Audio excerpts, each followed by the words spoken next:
계속해서 요나의 이야기를 듣고 있습니다.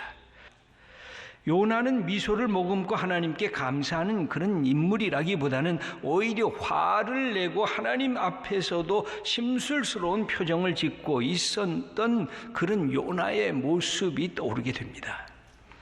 요나서 4장에 들어가면 요나서는 구약의 복음서의 역할을 톡톡히 하고 있는 것을 볼 수가 있습니다. 하나님이 어떤 하나님으로 오시느냐? 사랑이 많으신 하나님, 은혜가 풍성하신 하나님, 오래 참으시는 하나님의 모습으로 나타나고 있기 때문에 그렇습니다. 3장 4절 후반부에 보면 요나는 니느웨에 가서 심통이 나서 이렇게 외쳤습니다. 40일이 지나면 니느웨가 무너지리라. 놀랍게도 이 말씀을 듣고 니느웨의 왕으로부터 시작해서 평민에 이르기까지 통회 자복을 했습니다. 하나님께서 이 모습을 보면서 당신이 계획했던 재앙을 거두어 들이셨습니다. 요나는 이 모습을 보면서 너무 화가 났습니다. 아주 싫어했습니다. 하나님을 향해서 도대체 하나님, 무슨 하나님이 그러십니까? 하고 질문을 하기 시작합니다. 4장 2절 말씀을 우리 한번 함께 읽겠습니다. 여호와께 기도하여 이르되 여호와여, 내가 고국에 있을 때에 이러하겠다고 말씀하지 아니하였나이까? 하나님, 내가 이 니느웨로 안 온 이유가 그래요. 하나님 너무 사랑이 많아요. 하나님 너무 자비로워요. 이것은 참 역설적이기까지 합니다. 이런 자비로우신 하나님의 뜻을 나는 따라 수용할 수가 없다는 것입니다. 여러분, 요나가 말하는 하나님의 자비로우심이 어떤 것인가? 2절 말씀 후반부를 함께 읽겠습니다. 주께서는 은혜로우시며 자비로우시며 노하기를 더디하시며 인애가 크시사 뜻을 돌이켜 재앙을 내리지 아니하시는 하나님이신 줄을 내가 알았음이니이다. 여러분, 우리가 믿고 있는 하나님이 이런 분 아닙니까? 나 같은 죄인, 하나님 앞에 감히 설 수 없는 죄인을 하나님이 은혜롭고 자비롭고 노하기를 더디하시고 인애가 크셔서 내가 주님 앞에 나와서 회개하면 나를 용서하시는 하나님이심을 이 요나가 알았지만 그 하나님의 은혜는 내게만, 우리 백성에만 주어지는 것이지 이방 백성들에게까지 주어져서는 안 된다는 그런 요나의 마음속에 있는 불평과 원망이었습니다. 이방인들은 망해야 되는 것입니다. 이방인들은 하나님의 백성들이 아니지 않습니까? 이방 백성들을 이스라엘 백성들과 비교하는 것은 있을 수가 없습니다. 저들은 못된 놈들이고, 저들은 망해도, 저들은 죽이셔도, 저들은 갖고 있는 모든 것을 다 빼앗으셔도 괜찮습니다. 그런데 왜 살리십니까? 왜 은혜를 베푸십니까? 이렇게 하나님 앞에 항의하면서 내 입장을 고려하지 않는다면, 하나님, 나는 예언자이지만 내가 죽음을 택하겠습니다 하고 아주 놀라운 얘기를 합니다. 3절의 말씀을 읽겠습니다. 여호와여, 원하건대 이제 내 생명을 거두어 가소서. 사는 것보다 죽는 것이 내게 나음이니이다 하니. 여러분, 이 예언자의 할 말이 아니잖아요. 여러분, 목사인 제가 내가 사는 것보다 죽는 게 나니 나 죽여주세요, 그렇게 말했다고 하면 저 사람 목사인가? 이렇게 묻지 않을 수가 없잖아요. 여기에서 자살 충동일까요? 이것이? 자살 충동은 아닌 것 같아요. 이게 영적으로 마음이 다 체념돼서 이런 얘기를 하는 걸까요? 그런 것도 아닌 것 같아요. 하나님께 저항하는 것 같아요. 하나님, 나는 하나님의 마음, 하나님의 결정이 싫습니다. 하나님의 그 자비로운 품성이 나는 내 마음에 안 듭니다. 그러니 이제 내 할 일 다 끝났으니까 나를 데려가 달라고, 내가 죽는 것이 낫다고 그러면서 요나가 마지막 담판을 하는 것 같아요. 일종의 도박 같아요. 아주 배짱이는 거예요. 하나님을 협박하고 있는 것 같아요. 하나님, 니느웨 백성을 멸망시키든지 하나님의 예언자인 나를 죽이든지 둘 중 하나 택해보세요. 너무 막무가내인 사람이 내뱉자라, 하면서 그렇게 하나님 앞에서 항변하고 있는 요나의 모습이 들어 있습니다. 요나의 고집, 요나의 아집, 요나의 집착, 나 안 변할래요. 내 생각 안 바꿀래요. 니느웨가 멸망해야 되는 나의 세계관을 포기하라고 말하지 마세요. 그걸 포기하라고 하면 나를 죽이세요. 그러면서 하나님에게 대든 것입니다. 그때 하나님께서 요나에게 다음과 같은 질문을 하십니다. 저는 이 하나님을 보면 하나님이 참 유머스럽다. 하나님이 화를 내시지 않고 요나에게 거꾸로 질문을 하세요. 그 질문의 내용이 4절에 기록이 되어져 있습니다. 우리 한번 함께 읽어 보도록 하겠습니다. 여호와께서 이르시되 내가 성내는 것이 옳으냐 하시니라. 요나야, 내가 너 성내는 것까지는 알겠다. 그런데 계속 그렇게 성을 내야 되겠느냐? 그거 합당한 일이냐? 이 요나의 모습 속에 누가 이렇게 우리가 떠오르냐면은 예수님의 탕자의 비유 속에서 큰 아들의 모습과 너무 닮아져 있습니다. 자기의 동생 둘째 아들이 집으로 되돌아왔을 때 큰 형은 결코 달가워하지 않습니다. 그런 못된 아들, 그런 못난 아들, 그런 나쁜 아들 조건 없이 받아들이면 안 됩니다. 탕자를 위해 손에 가락지를 끼고 잔치를 베푸는 그 아버지를 보면서 전혀 이해할 수가 없었어요. 그놈은 대가를 치러야죠. 그놈은 형벌을 받아야죠. 그놈은 몽둥이로 맞아야죠. 그리고 나서 용서한다면 이해를 하겠는데 왜 그냥 받아주세요?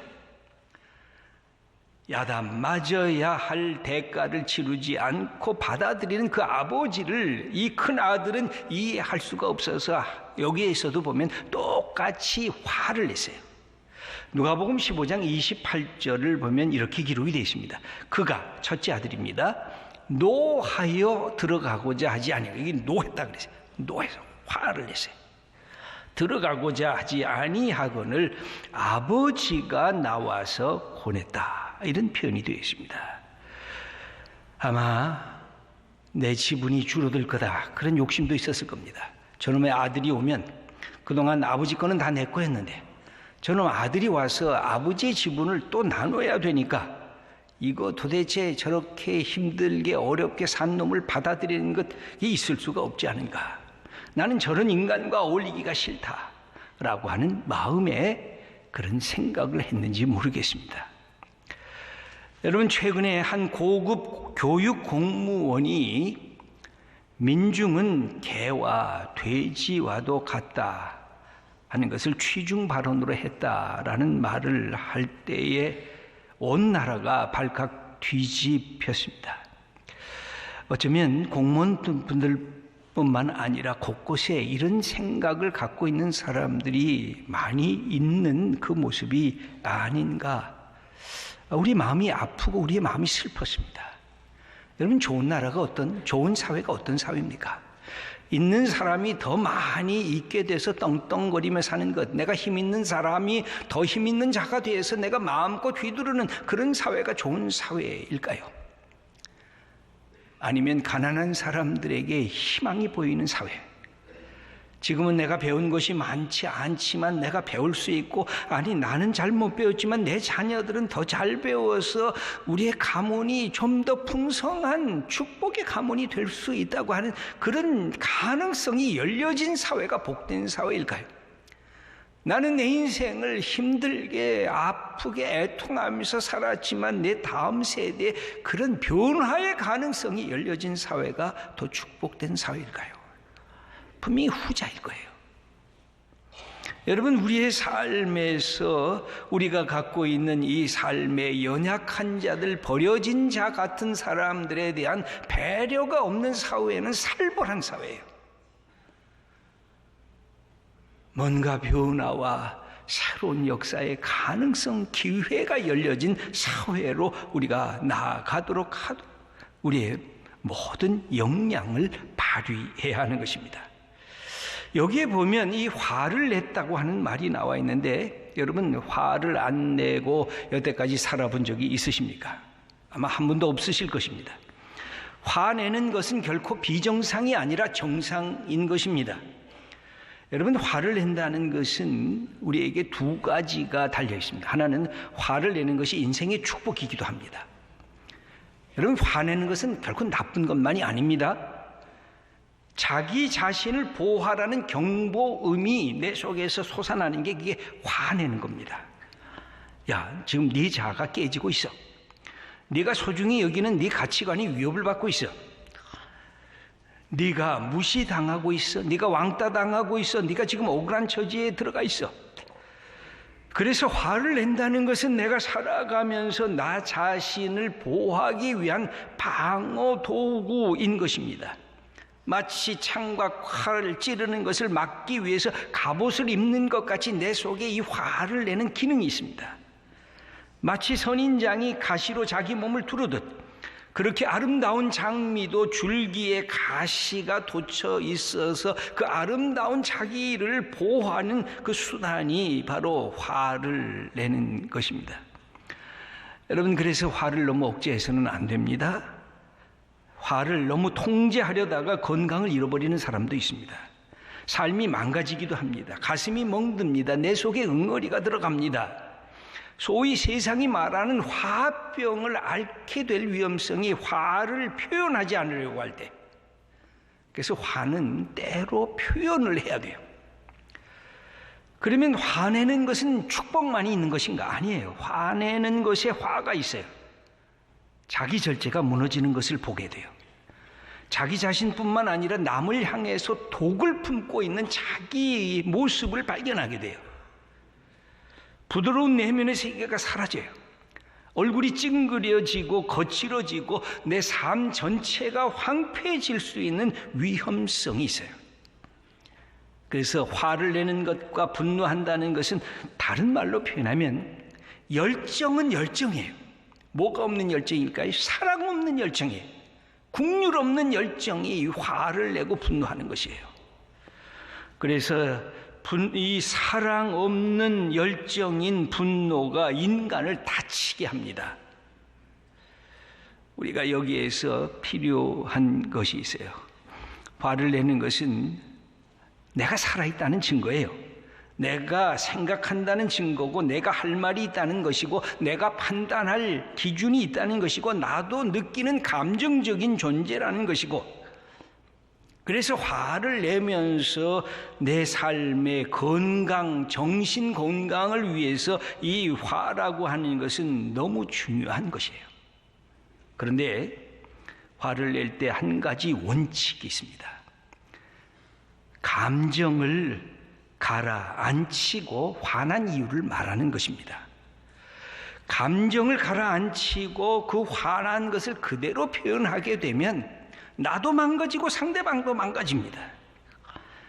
감정을 가라앉히고 표현하게 되면 내 속의 말을 정당하게 상대방에게 알릴 수가 있습니다. 거절하고 싶은 제안은 왜 거절해야 되는지 단호하게, 그거는 나는 못하겠습니다. 그거는 나는 이쪽 것을 택하겠습니다. 이렇게 단호한 자기 삶의 입장을 표명할 수가 있습니다. 남에 의해서 내가 규정되는 것이 아니라 나 자신에 의해서 나를 규정할 수 있는 용기를 갖게 하는 것이 이 화를 내는 것입니다. 그런데 그 다음에 그것만으로 모든 것이 해결이 안 되게 되어 있습니다. 그때 다 화를 낼 수 없는 것들을 내 마음속에 간직한 것이 있으면, 여러분, 예수 믿는 사람들은 누구에게 화를 내야 될까요? 하나님에게 화를 내야 돼요. 하나님, 이게 뭡니까? 난 너무 억울합니다. 하나님, 나 본래 이렇게 못된 놈입니까? 나 본래 이렇게 형편없는, 마음이 이렇게 짜잔한 쪼잔한 놈입니까? 하고 하나님 앞에 내 모습을 알아야 돼요. 그렇게 되면 하나님의 음성이 들리기 시작해요. 하나님이 이렇게 말할 거예요. 요나처럼, 야, 너 화났냐? 그래, 알겠다. 그런데 네 성내는 것 옳으냐? 하고 우리에게 물어봅니다. 우리의 마음속에, 그래요, 옳습니다. 그럼 계속 화를 내셔야 돼요. 여러분, 요나가 건강한 사람이에요. 이 정신적으로 건강한 사람이에요. 왜 그럴까요?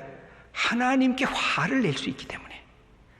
여러분, 예수 믿으면서 제가 제일 힘들게 여기는 분이 뭐냐면 하나님에게서조차 화를 못 내시는 분들이 있어요. 여러분, 하나님께 부딪혀야 돼요. 하나님, 나 못 살겠어요. 하나님, 어떻게 할래요? 하나님, 이 문제를 어떻게 극복할까요? 그래서 하나님이 더 화를 내라 그러면 더 화를 하나님께 더 터뜨려야 돼요. 그런데 아니에요. 제가 형편없는 것, 쓸데없는 것 갖고 이렇게 화를 냈네요. 이거 아닌 것 같아요. 그럼 멈추셔야 돼요. 그러면 내 속에 하나님께서 치유의 역사를 허락해 주실 거예요. 제 속이 너무 좁아서 그랬어요. 제가 보니까 별것 아니에요. 제가 주님과 함께 더 큰 것을 향해서 나갈 수가 있어요. 여러분, 우리가 화를 내고 분노해야 할 것이 무엇인지를 분별할 줄 알아야 됩니다. 인간적인 분노에 멈췄으면 요나의 이름처럼 뭐가 되느냐면 요 못된 너, 요 심술꾸러기 너, 그게 요예요. 나는 뭐예요? 요 못된 나, 요 속 좁은 나, 그게 요나예요.